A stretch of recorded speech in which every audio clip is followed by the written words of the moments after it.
बरसात हो रही थी और एक सरकारी स्कूल में टीचर जो है बच्चों को पढ़ा रहे थे। पढ़ाते पढ़ाते सोचा क्यों ना बच्चों से थोड़ी बातें की जाए और उन्होंने अपनी जेब में से 100 रुपये का नोट निकाला और पूरी क्लास को दिखाया और बच्चों से पूछा, अगर ये 100 रुपये आपको मिल जाए तो आप क्या खरीदोगे। तब तमाम बच्चों ने अलग अलग जवाब दिए। क्लास में एक आखिरी बच्चा बचा था जिसको जवाब देना था। तब वह बच्चा अपनी जगह खड़ा हो गया और जवाब दिया कि सर, मैं अपनी माँ के लिए चश्मा लेकर आऊंगा। तब टीचर ने कहा कि तुम चश्मा क्यों लाओगे, वो तुम्हारे पापा खरीद लाएंगे, पर तुम अपने लिए क्या लाओगे ये बताओ। उस बच्चे ने कहा कि मेरे पिताजी नहीं है, मैं अपनी माँ के लिए चश्मा ही लाऊंगा, और कहते कहते वो रोने लग गया। और फिर उस बच्चे ने कहा कि मेरी माँ दूसरों के यहाँ साफ सफाई का काम करती है और जैसे तैसे हमारा घर चलता है।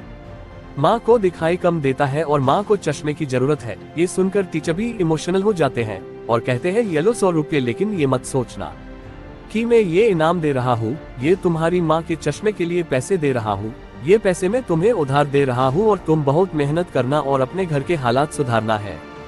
जिस दिन बड़े आदमी बन जाओगे उस दिन वापस आना और ये 100 रुपये का नोट मुझे वापस देना। उस लड़के ने कहा, जी सर। अब लड़का बहुत मेहनत करते गया और पढ़ाई करते गया।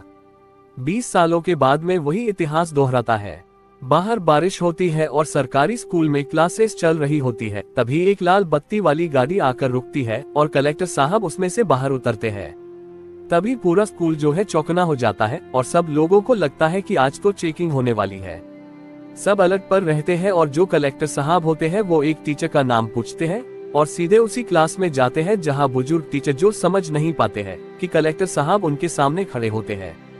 कलेक्टर साहब उनको प्रणाम करते हैं और 100 रुपये की नोट टीचर के हाथ में रखते हुए कहते हैं कि 20 सालों पुराना मैं आपका शिष्य, जिसको आपने 100 रुपये दिए थे और आपने कहा था कि ये 100 रुपये मैं तुझे इनाम नहीं बल्कि उधार दे रहा हूँ, और जब बड़ा हो जाएगा तब वापस कर देना, और आज मैं आपको उधार देने आया हूँ, आपसे आशीर्वाद लेने आया हूँ, क्योंकि उस दिन जो आपने जो मदद की थी उससे मुझे जीवन में बढ़ने के लिए इंस्पिरेशन मिली और मैं कामयाब इंसान बन गया हूँ।